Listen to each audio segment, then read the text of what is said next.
First of all, I'm going to duplicating this layer, and now we have to select our object.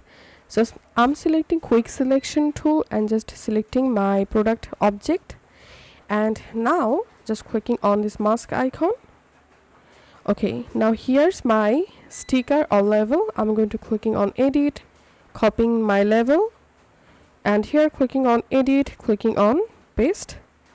Now I'm right clicking on my sticker, clicking on create clipping mask, and here we can see it's added. You can select this quick selection tool and you can change your sticker position just like so. So I'm adding this part. Now we have to copy our main layer.